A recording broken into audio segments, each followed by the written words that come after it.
Hello, everyone, and welcome to Kilowatt. My name is Bodhi, and I am your host, and I am recording this on Tuesday, January 18th. There was no episode last Friday because I was sick, and so now I'm doing Friday's episode today.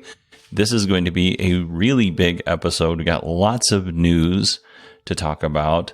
I didn't have COVID, if anybody's curious. I had several tests to make sure I didn't have COVID because it seems like everybody around me has COVID right now. But I did not catch COVID. I just had a little illness that I feel like I'm over today. I mean, I did take a 2-hour-long nap this morning, but I think that's just because work has been so busy and I've been, we've been up all night, and I think I was just tired. Anyway, this and every episode of Kilowatt is brought to you by the following patrons: Joseph, Jerry, Jeffrey, Steve, Neil, Bruce, Isaiah, Anthony, Howard, Jessica Kirsch. By the way, Jessica and I recorded her Starbase update. I will include that on this Friday's episode, and there will be an episode this Friday, I promise you. Anyway, Bruce, Elon Muskie, Tommaso, Vanilla Wafer, Ryan, Karen, Chip, Chris, Sierra, Dale, Don, Cameron, Nate, Mark, James, and Free Thinker 128. Thank you all for contributing every month to this show. I really appreciate it. All of the money goes back into the show. None of the money goes into my own pocket. So if you want to contribute, go to patreon.com/kilowatt or supportkilowatt.com. And yeah, I just want to thank everybody for contributing. I really appreciate it. All right. If you've listened to this show for any length of time, by that I mean years, you know that I usually do a giveaway around Christmas time.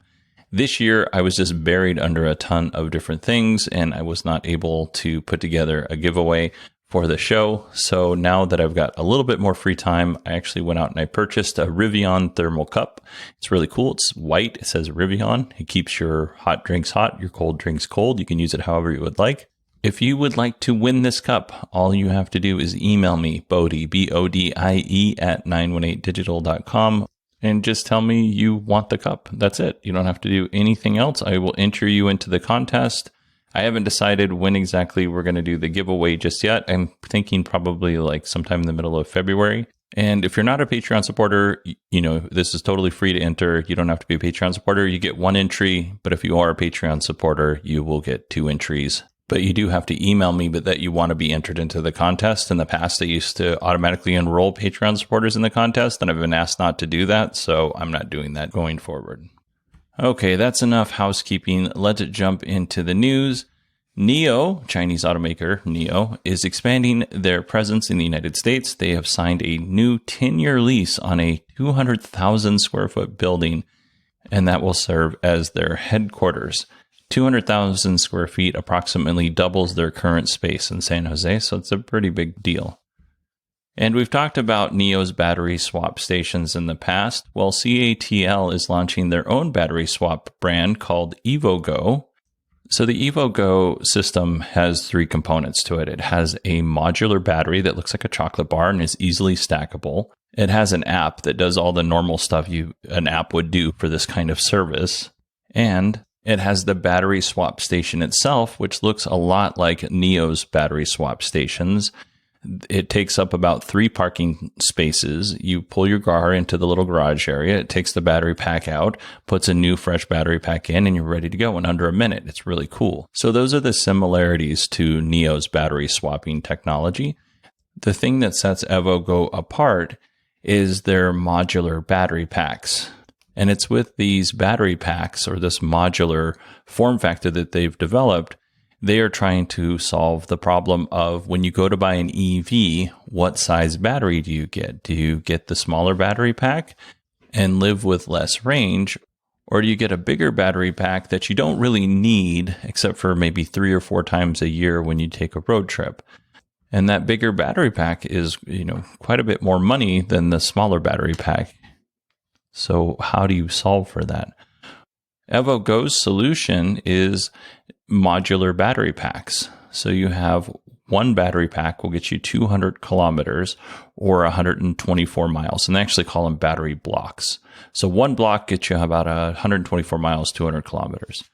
2 blocks gets you 400 kilometers or 248 miles, and then 3 blocks gets you 600 kilometers or 372 miles. So let's say you're going to buy a supporting EV, and right now we don't know which car companies are going to support this technology, but let's say you're going to buy a supporting EV, and really 90% of the time you're only driving in the city and you're not really going that far. So maybe you buy the car with the 1 block, which will get you 124 miles or 200 kilometers. And then you decide, hey, you know what? I'm going to take a long road trip, and my road trip is going to be about 700 miles. So you can actually go to one of these battery swapping stations and add 2 more blocks. So you have a total of 3 blocks in your car for 372 miles. So theoretically, this would actually end up saving you money off the purchase of your car while still giving you the flexibility to travel a greater distance if you choose to do that. And then when you get back into the city and you go back to your normal driving behavior, you can just go back down to that 1 or 2 battery blocks that you had prior to the upgrade, which I think is a really cool solution and very flexible for EV owners. We don't have a lot of details on what it costs to do this. In the presentation, they talked about renting batteries, and I don't know if it got lost in the translation in terms of the difference between renting a battery and having a battery subscription. It kind of sounded like, to me, based on what I've read and what I saw in the video, is that you would buy the vehicle with the range that you think you need. So let's say you're like, you know what, I think I need at least 200 miles range. You would buy the vehicle with 2 blocks in it. And then later, if you decided to go on a longer car trip, you could rent that extra block to get the 372 miles. And then when you get back into town, like I said, you could just turn that 3rd block in and you're back to 2 blocks. So it's, like I said, very flexible. We don't really have a lot more information on this at this point in time. One car currently supports this technology. I didn't recognize the name and I forgot to write it down. It'll launch in 10 cities, but those cities haven't been announced yet. And of course, if you aren't near a battery swap station and you need to charge your vehicle, it charges like a normal EV. Moving on to some Kia news. Kia is delivering the EV6 3 months early here in North America. By that, I mean that one person has actually received a delivery. Ben Anderson 89 took to Reddit to announce that they received the new EV6. Kia shipped 5,605 EV6s in December. 1,495 of those were sold in South Korea. 4,110 were exported, mostly to Europe, with the exception of that one I mentioned earlier. Kia has produced almost 30,000 EV6s since they began production, and approximately 2/3 of those were exported to Europe. So good job, Kia. If you don't know what the EV6 is, it's the kissing cousin to the Hyundai Ioniq 5. It's a really good looking car. It's getting great reviews. If you're in the market for a new EV, it's definitely worth a look. Let's see here. Volkswagen has increased EV delivery by 96% in 2021 when compared to 2020. In 2020, they sold around 232,000 vehicles, and in 2021, they sold around 452,000 vehicles. That made them the best-selling EV brand in Europe in 2021. So congratulations to the Volkswagen team on that. Rivian produced 1,115 vehicles and delivered 920 vehicles in 2021. Rivian's future auto plant in Georgia will sit on 2,000 acres. It'll employ somewhere close to 7,500 people. It'll be capable of producing 400,000 vehicles a year. And on that 2,000 acres, there'll be a research and development facility, training facility, production of, obviously, delivery center, 144 exterior chargers, a test track, an adventure trail. Let's see, administrative offices, medical offices, recreation facilities, healthcare center. There's going to be a hotel, a restaurant, and a daycare. I like to see the daycare thing. The plant should be up and running by 2024. However, I don't think all of the things that I just mentioned will be ready in 2024, just the production part. Lucid will also be building a production plant in Saudi Arabia. We've already talked about this, but that plant should be up and running in 2025 or 2026, according to Automotive News. All right, that is it for our EV news. Let's go ahead and jump into our Tesla news this week. If you are in the market, to buy a Tesla and you want full self-driving capability, it is now going to cost you $12,000 instead of the $10,000 it would have cost you yesterday. If you decide, I'd rather have the subscription, that's still $200 a month. Or if you had partial full self-driving or partial autopilot, I don't remember what they called it, that'll cost you $99. So, nothing's changed on the subscription side. You can now buy some select items, that was a lot of S's, on the Tesla merchandise store with Dogecoin. I don't know why I got so excited when I said Dogecoin. Anyway, you can buy the Tesla belt buckle, the Cyber Whistle, or the Cyber Quad if you have enough Doge. No word if the SpaceX store and the Boring store are going to follow this trend, but I'll keep an eye on it for you. Tesla has added a structural battery pack reference to the Model Y owner's manual. When Tesla initially announced the 4680 battery cells, they also announced the structural battery pack. I don't even know if I'm saying that right. Structural battery pack. Anyway, initially, Model Ys built in Giga, Texas, and at Giga Berlin, they were going to include the structural battery pack with the 4680 cells. But as of this recording, Giga Berlin and Giga Texas have not yet been approved to start production. Now, they're both very close, but I wouldn't put it past Tesla to have built a few Model Ys at Fremont with the 4680 cells and the structural battery pack just for testing purposes, and maybe they'd put them out in the wild and they're selling them to a few people. Now, that's a complete hearsay and rumor on my part, so don't take that as a gospel. I have no proof that that is the case. It's just Tesla does weird stuff like that every now and again. And I feel like the more I talk on this subject, I'm ruining my credibility, so I'm going to move on to our next story. Tesla has received permission to build 2,000 Model Y bodies at Giga Berlin prior to final approval. That's going to be 500 vehicles per week. These are vehicles just for tests. They won't be available for sale. So don't get too excited because Tesla's still waiting the environmental approval from the local authorities.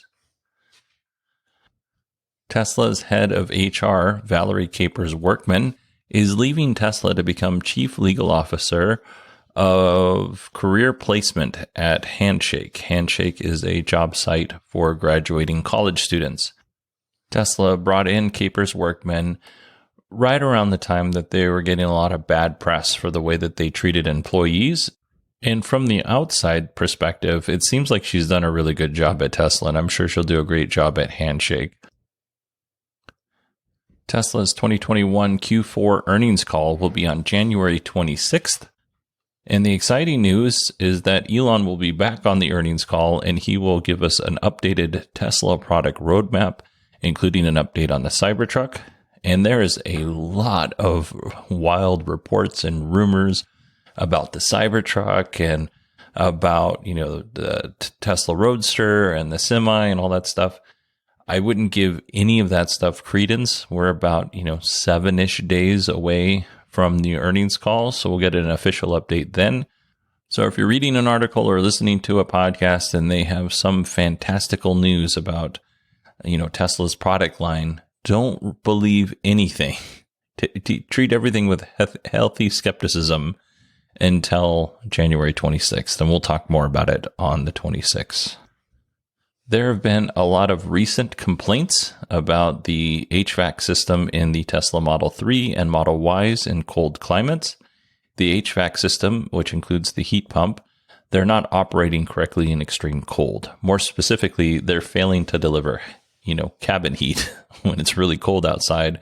In addition, it's not defrosting or defogging the windshield properly, and that could obviously cause driver visibility issues. I guess the problem relates to that little vent below the bumper that allows air to flow into the vehicle. It can become disabled if there's snow or ice buildup. A lot of these complaints have been made in Canada and some in the United States, but Transport Canada has opened up an investigation after 16 complaints. The National Highway Transportation Safety Administration announced that they are aware of the issue and they've launched a probe, but no official investigation. Tesla has started rolling out an over-the-air update that will hopefully fix this issue.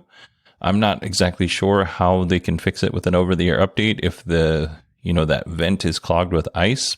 That seems more like, hardware type issue or some sort of parts issue. And to that point, some Tesla service centers have told owners that the problem is likely a hardware issue and won't be fixed with a software update. So time will tell. I can understand why Tesla wants to try the software update first. It's obviously a cheaper fix if it works than doing a whole hardware or parts recall. And of course, it should go without saying that this isn't a big deal at all unless you live somewhere cold, like not Arizona cold. It's 60 degrees as I record this podcast right now. I have a stocking cap on, a sweatshirt and some nice warm socks. But it's a dry cold in Arizona, so it's different. So don't judge me. All right, let's see here. Tesla has released FSD Beta 10.9, and here are some improvements. First up, they improved modeling when it comes to intersections, like right-of-way assignments, which is really cool. So here in the United States, if two vehicles pull up to a four-way stop at the same time, the person on the right has the right-of-way. So it sounds like the car will recognize that. And there was a bunch of other stuff under right-of-way assignments that I didn't understand, so I'm not going to talk about it because it'll just sound stupid or more stupid. Unprotected left turns are now more natural. So when I took Brad and Sierra's Tesla out to test the FSD beta, Brad was really uncomfortable the first time, uncomfortable with the car making left turns when you had to cross traffic. So if we wanted to turn left, but we had to cross over that northbound traffic, Brad felt more comfortable doing that manually and not letting the car do that, especially when cars were coming, because the car just had a really hard time with that. And honestly, when you're in that, when you're experiencing that, you want to do it too. It wasn't just Brad. Like, I was on board because the car does do some really strange things sometimes. And like Brad mentioned in the Thanksgiving special podcast, it has a reason. You don't always know what it is, and it doesn't always make sense to you, but the car has a reason for why it messes up. So some of the other improvements are improved lane preferences and smoother launches, which is really good because when it takes off from a stop, it always feels like it's in a hurry, like it's late for work. That's supposed to be more natural now. And then improved gap selection when yielding to a stream of oncoming cars on narrow roadways. So it'll pick the appropriate gap between cars before pulling into that stream. So overall, some really good improvements, nothing groundbreaking, but not every update needs to be a groundbreaking update. So a good, solid update, it sounds like.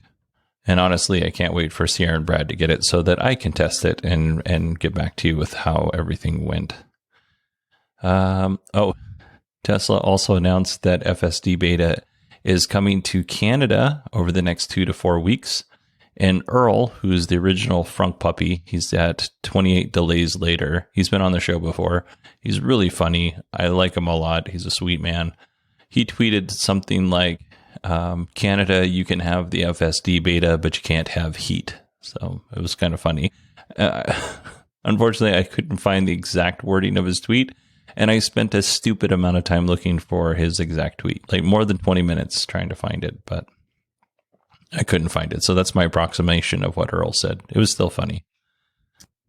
While we're on the subject of full self-driving, the next several stories are going to be related to that. First up, Tesla has released accident data for Q3 and Q4 2021. So with autopilot on, which includes auto steer and active safety features, in Q1, there was one accident for every 4.97 miles driven, which is an 8% improvement.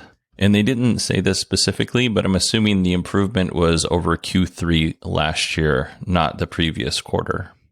And you'll find out why. Because in Q4, there was one accident every 4.31 million miles driven, which was a 25% improvement. All right, let's jump to autopilot off, which has no auto steer or active safety features on. Q3, there was one accident for every 1.6 million miles driven, which is actually 11% decline.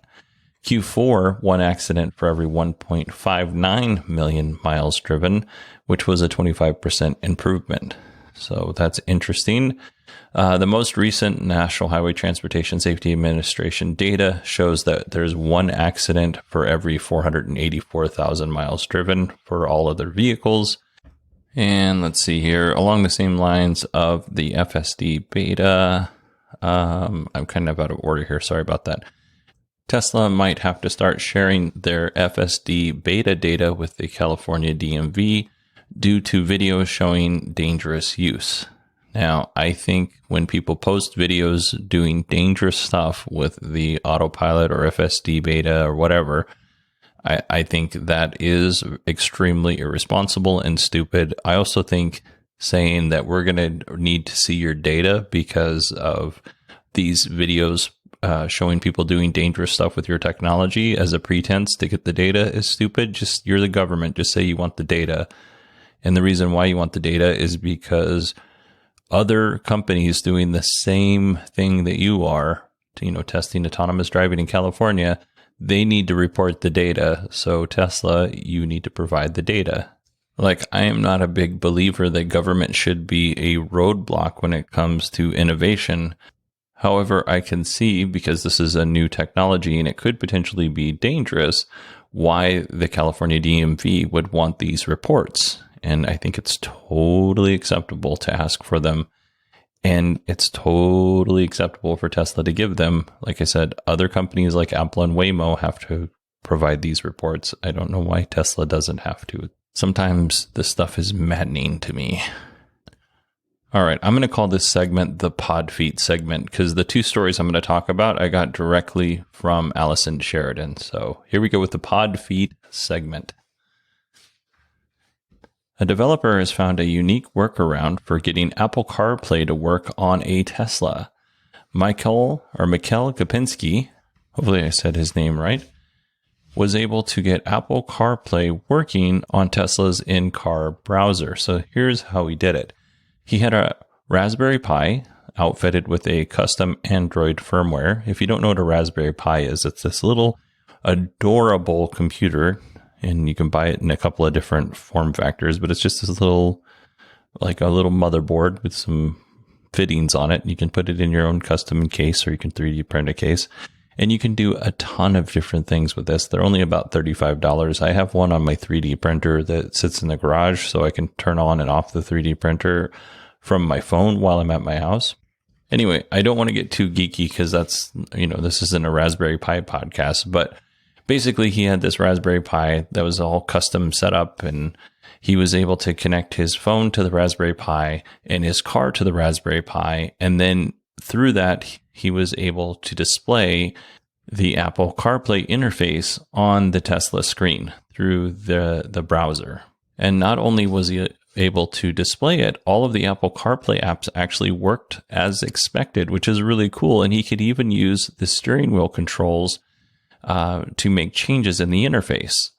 Kapinski is still working on the system, but once it's ready, he'll release it to the public, which I think is super cool. When he finally releases the project, I'll keep you updated.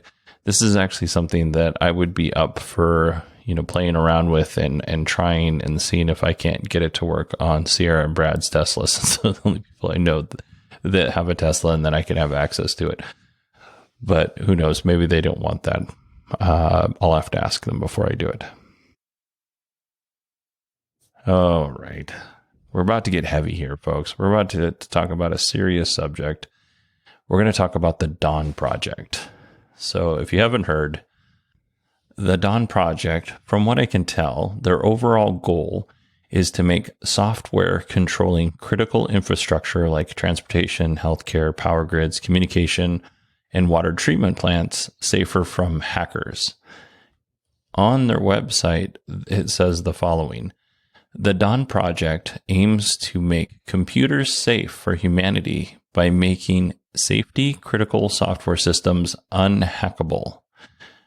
Well, that word unhackable right there, that kind of that gives my nerd senses like bad feelings. Like when someone speaks in absolutes, like this always happens, or you're never this, or whatever. When someone speaks in absolutes, like that's a real pet peeve to me. And sometimes I even do it, and it's really irritating. When you say something is unhackable, that's an absolute, and honestly, it's a pretty irresponsible absolute, because if you want hackers to hack whatever you're doing, then tell them that what you're working on is unhackable, and then they're going to hack it. So on the surface, I'm on board with their goal, taking the unhackable stuff out of it. Securing these systems is a really daunting task because much of the software and hardware used to run these systems is very antiquated, and they're being maintained by applying string and chewing gum. They're just barely hanging on. In the United States, we're in such a bad place in terms of our critical infrastructure. Correcting it, which is something we definitely need to do, is not like an easy task. This is going to be a very difficult thing for the United States to overcome. If you'll indulge me, let me give you a real quick example here.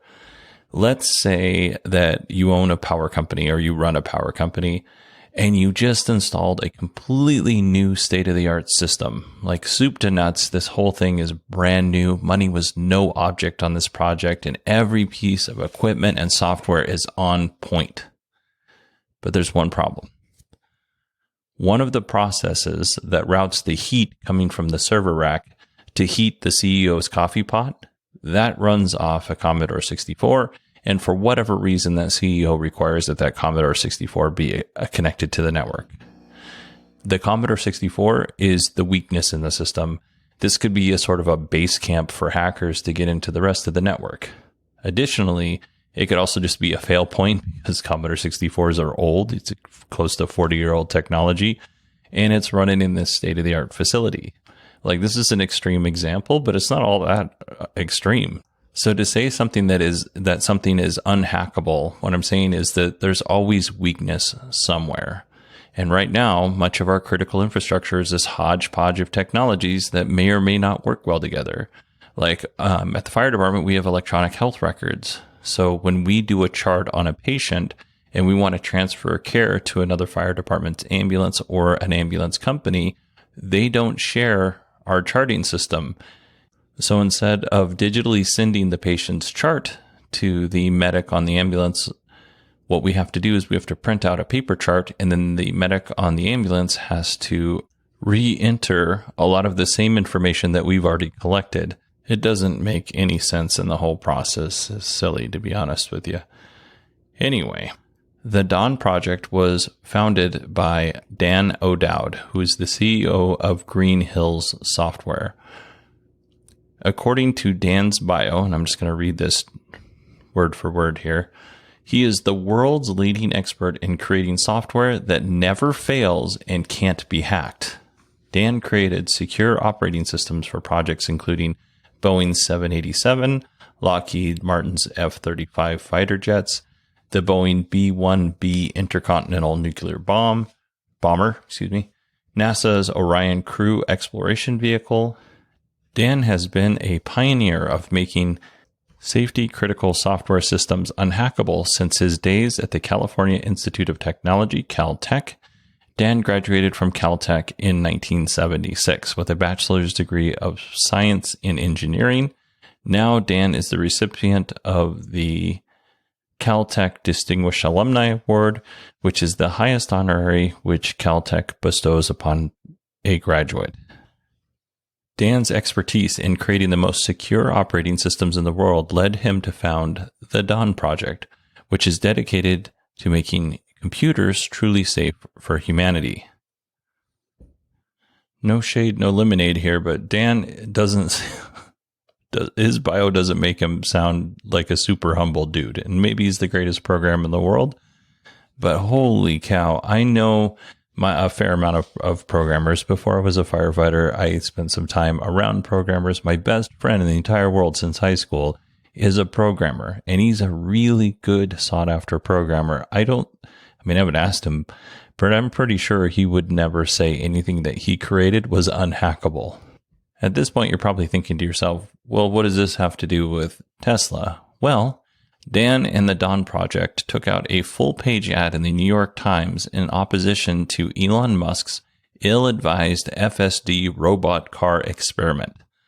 Now, I am not going to read you the New York Times advert because you can go and look it up yourself, but I will play a 6-minute interview with Dan on Squawk on the Street. If you didn't know, Squawk on the Street is a CNBC news program, and the clip here is about 6 minutes long, maybe a little bit longer. So let's go ahead and listen to it now. Dan, it's good to have you this morning. I read that ad. I'm sure many others read it as well. It's alarming, but I just wonder, why are you doing this? Well, the history of a very important factor in modern history is this commitment to the internet, connecting everything up to the internet. And every company on the planet, everybody is totally committed to hooking everything up to the internet as quickly as possible. And this has created a really big problem because all this software, I mean, ask anybody, they'll tell you everything can be hacked, all the software can be hacked. But what we're doing is connecting up the things that our lives depend on. The power grid, cars, water treatment plants, hospitals, they're all being connected up to the internet, and it's all that software is very easily hackable. And people can take down vast sections of our critical infrastructure anytime they want. For cars, there are huge problems with cars, in self-driving cars. If you've got a hacker gets control of a self-driving car, which everybody basically says, of course, we all know it can be hacked. With the self-driving car, the problem is all the software is the same. If you look at Tesla, every Tesla runs the same software, and they're all on the internet. If you find out how to hack one of them, you can hack all of them, literally, and take control of 1 million Teslas or 2 million, and then program them to drive into oncoming traffic or go, or down Christmas parades or outdoor cafes or anything you have like that. So this is a severe problem.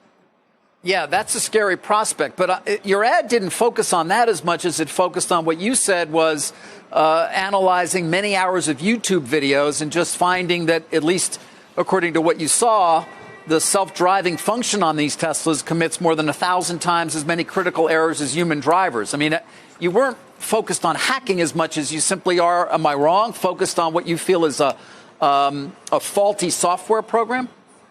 Well, it's the overall mission of the Dawn Project is both security and safety. It's all about safety. In this particular case, the situation is very egregious. The software, it does not work. It continuously tries to drive you into things. Watch the videos. There's hundreds of them. And that was the study.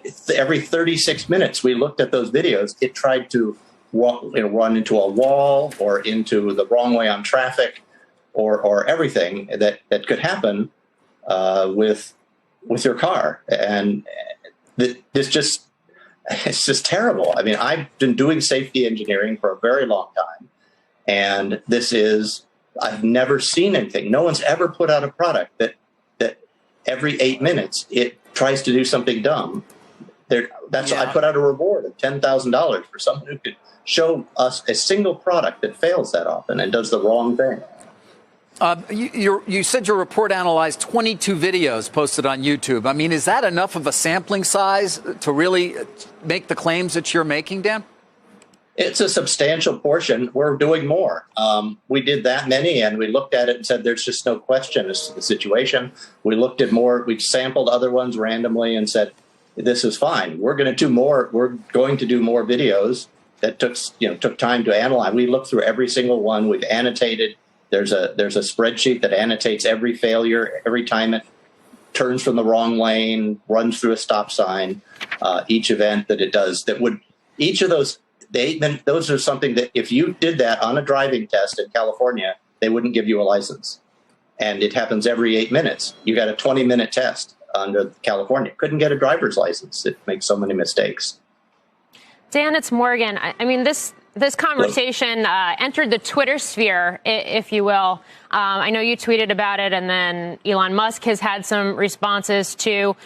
Someone else tweeted that it's so weird that the most vocal critics of full self-driving always have a huge financial interest in a competing solution, and Musk responded to that, indeed. Do you have a huge financial interest in a competing solution? Is that part of the reason that you even started looking at this technology and are so critical of it? Well, no. I mean, a financial interest in a way. I have no, as you guys say, I have no financial interest in Tesla. I have no short positions, puts, anything like that. My entire financial interest in Tesla is I own 3 of them. I own 3 Teslas. I own 2 Roadsters and a Model S. That there's no financial interest. If people say, financial interest, can you say I'm a competitor? I help BMW, I help Daimler, all the big companies, GM. We supply software for those people to do it, and that gives it us information. But actually, I say, who better to find out the problems in your product than the competitor? They look at things, they analyze their competitors' products, they try to figure things out. They tell you the things the salesman doesn't want you to know. I don't see why. If you say this person's a competitor, you shouldn't listen to them. That's just giving the salesman, his dream. No one will ever hear about anything negative about the product. Yeah. So I think it's completely wrong-headed just even to say that. Yeah, sure, we're a competitor in a moderate way. I don't make cars. I don't make self-driving software. I make software that people who make self-driving software use to do their job. All right, let's address some of the things he talks about here. First of all, he mentions that a lot of this software is just downloaded from the internet, and the people who originally wrote some of this software didn't intend it to be used for self-driving. Well, that's not exactly true. And this guy, if he is a software engineer, he knows that there's a lot of development that goes into not only Tesla's self-driving system, but Waymo and BMW and Volkswagen and Ford and all these other companies, GM Cruise. They may use a program like Linux as the based operating system, but a lot of the code that runs on top of that is custom code. They're not just downloading willy-nilly libraries from, some enthusiast programmer website. Like, the people working on this technology actually know what they're doing. It's not some cobbled mess that somehow manages to work. Although Volkswagen did have earlier this year a cobbled mess that somehow managed to work, and now they've got to kind of fix all that. But that's something completely different than what we're talking about today, although it does have some related themes. And of course, he mentions that Tesla all runs the same software. So if you can hack one, you can hack all of them. And that is 100% true. If you have a Windows laptop or a Apple laptop and the software is up to date, all those laptops are running the same software. And so they're all vulnerable to the same hack. That doesn't even make a whole lot of sense.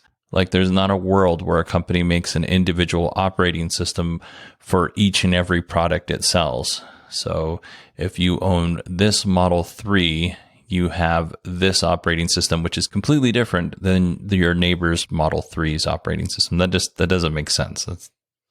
Nobody's going to do business like that. And I would imagine that Green Hill Software doesn't do business like that either. Let's see here. Dan mentioned that every 36 minutes something critical happened. I will note that I went to look at their research, I guess you could call it.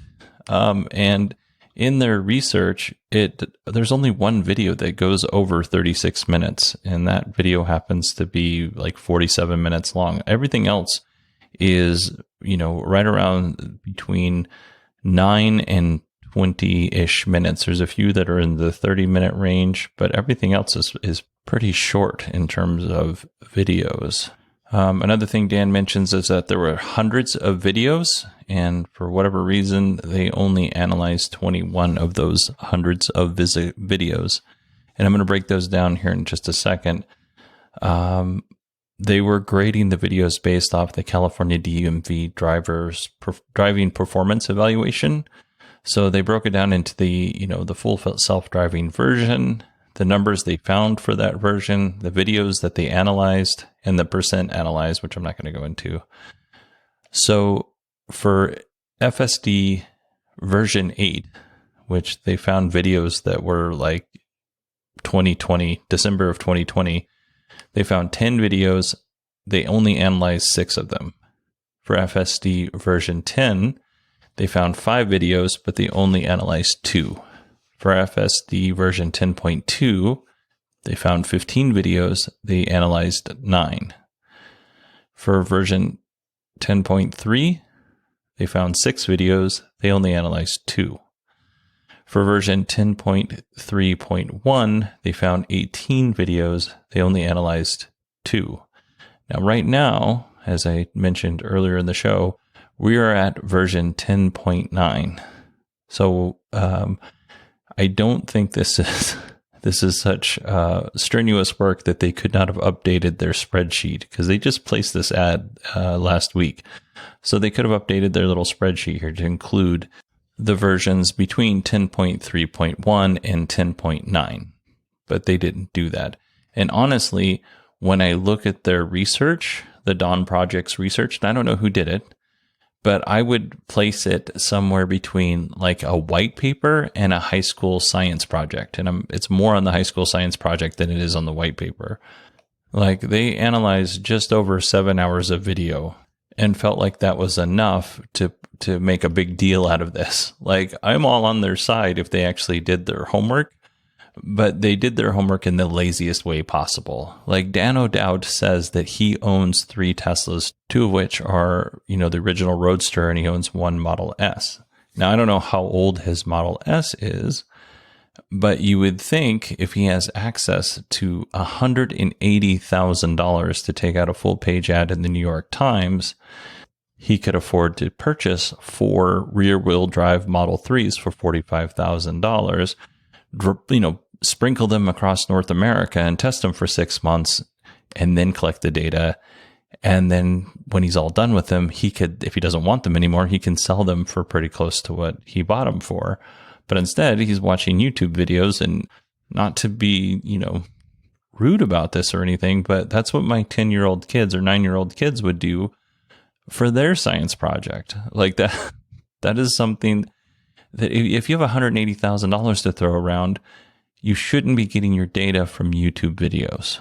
I'm just saying, like, spend your $180,000 and do some real world tests. Whew, our words are hard. Let's see here. Green Hill Software, he does mention this in the video. Green Hill Software does build, technologies for companies like BMW. I believe Green Hill said, according to a TechCrunch article, they said that they provided the real-time operating system for the BMW iX all-electric SUV. Now, I honestly don't think that the Dawn Project did this research and took out the full-page ad because because Bill O'Dowd has some business dealings with BMW. I think there's something else that's going on there.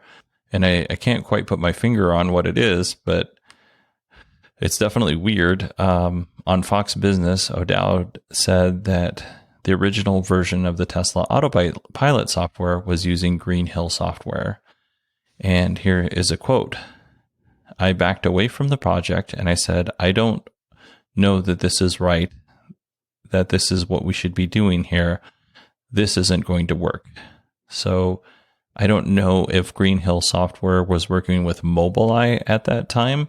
I don't know if they were working with Tesla at that time, or even if any of this is true. Fox Business could not independently confirm Green Hill's relationship with Tesla. So, just kind of keep that in the back of your head.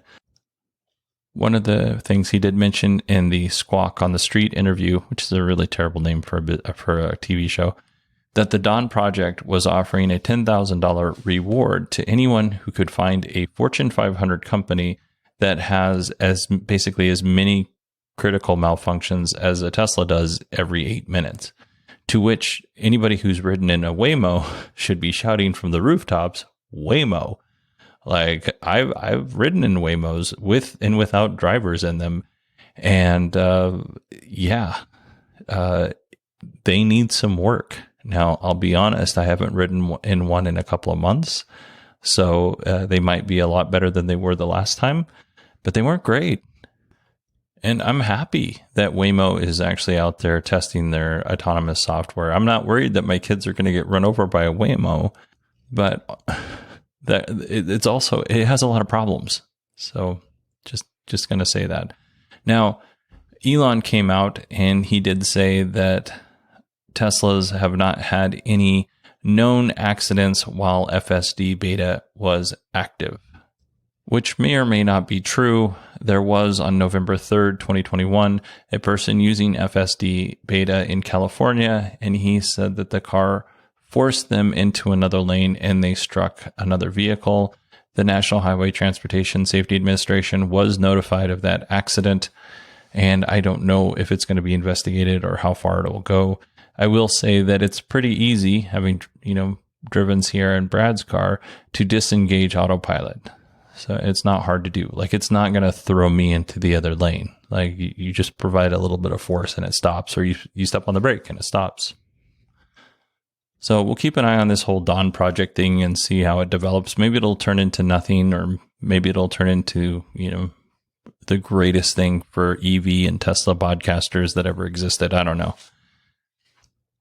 I got a article recommendation from Teddy on Twitter, and I don't know if he wants me to use his full Twitter name, so I won't. But it just so happened that it goes so perfectly with the previous story. A 19-year-old hacker was able to take control of more than 20 Teslas in 10 different countries. David Colombo made sure to clarify that this isn't an actual issue with Tesla's security. The flaw was actually found in a third-party app that the owners had to download and then enter in their Tesla credentials. Through this app, Colombo was able to disable the car's remote camera system. He was able to spy on the occupants while they're in the car. He was able to unlock the doors and roll down the windows. He could see the car's location, real-time location. He could begin the keyless driving, but he wasn't able to interfere with steering, acceleration, or brakes. So that's good news. Colombo was in contact with the third-party app maker, as well as Tesla, to make sure that the issue gets fixed. On a totally unrelated note, Teslab, a third-party Tesla app, has reported that thousands of their authentication tokens from Tesla have expired. Teslab allows you to enter your Tesla credentials and get helpful insights like drive details, and you can track your drives and your charging and all that stuff according to the App Store page. Now, I don't know if Teslab was part of this hack, honestly, and it would be irresponsible to tell you that they were, because I don't know if they were or they weren't. But coincidences happen. I'm sure this is a coincidence and not related in any way, shape, or form. In the past, actually a couple times in the past, I've had companies who do similar things contact me asking to be on the show, and I've turned them down pretty much for this very reason. Like, I don't have a Tesla, so I have no way of verifying whether or not their product works as they say it works. And I don't know if they're going to be a good steward of your data, or if they're going to be around for a few years, or if they sell to somebody else that misuses your data. It's just not something I'm interested in highlighting on this show. Not because I don't think it's cool, but because I don't want to lead you down a path that may be harmful to you in some way. And giving some third party, company your credentials for something as important as your car doesn't seem like a good idea to me. I know there are a lot of people who do it, and that's great. It's just, I don't think it's a good idea for me and my family. Okay. One final story here, and it's a quick one. Taco Bell has launched the Taco Lovers Pass. For $10 a month, you get one taco a day for 30 consecutive days. All you need to do is sign up in the Taco Bell app, and you are all set. So how does this tie into a show about EVs? Well, ChargeNet, a software startup that manages on-site energy storage, solar, and charging designed for commercial occupancies, and more specifically in this instance, fast food locations, ChargeNet will be installing EV chargers at 70 Taco Bell locations.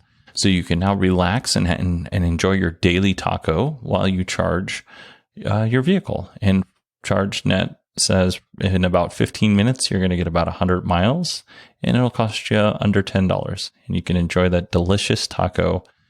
And then you get to enjoy that taco again, like 2 weeks later when you're vacuuming out your car and all of the little pieces of the taco fell out between the seats and on the floor and stuff like that, which is really irritating to me. All right, everybody, that is all I have for this episode. I want to thank you very much for listening to me blabber on for about 51 minutes now. I really appreciate each and every one of you. Thank you so much for listening to this show. It really means a lot to me. If you want to email me, you can email me at Bodie, BODIE at 918digital.com. You can also find me on Twitter at 918digital. I hope you all have a wonderful week, and I'll just talk to you in a few days.